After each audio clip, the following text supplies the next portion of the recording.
Today we're looking at question number 19 from the Geometry Plus drill of your student notes. This is on page number 68. Let's look at it together.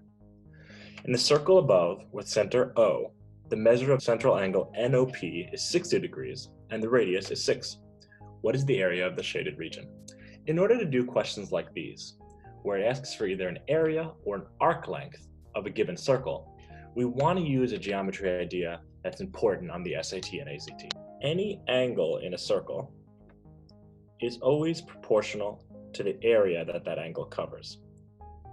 Any angle in that circle is also always proportional to any arc length that that covers. We can illustrate it with a really simple example.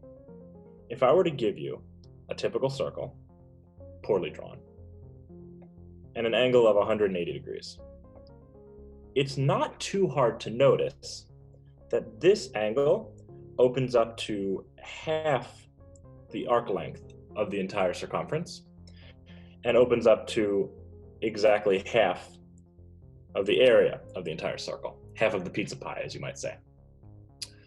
Because 180 degrees is 1/2 of the total 360, this lines up exactly with our point above. No matter what your angle is, it's always going to be in proportion to your area and arc length. In this example question, we have an angle of 60 degrees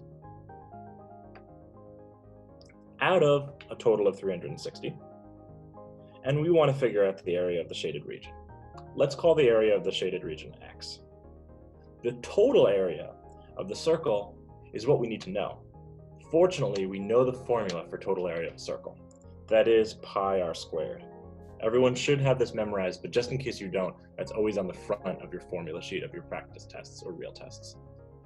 This question gives us the radius, so it shouldn't be too hard to figure out that this proportion, 60 over 360, equals x over pi 6 squared. Pi 6 squared will end up simplifying to 36 pi. From here, I could do a traditional cross multiply, but I'll make life even easier for myself. 60 over 360 can simplify to 1 over 6, and we get 6x equals 36 pi. My shaded area x is equal to 6 pi. Choice C is the correct answer. This is a really fundamental question. If this process seems difficult to you at all, it's definitely one worth targeting and practicing.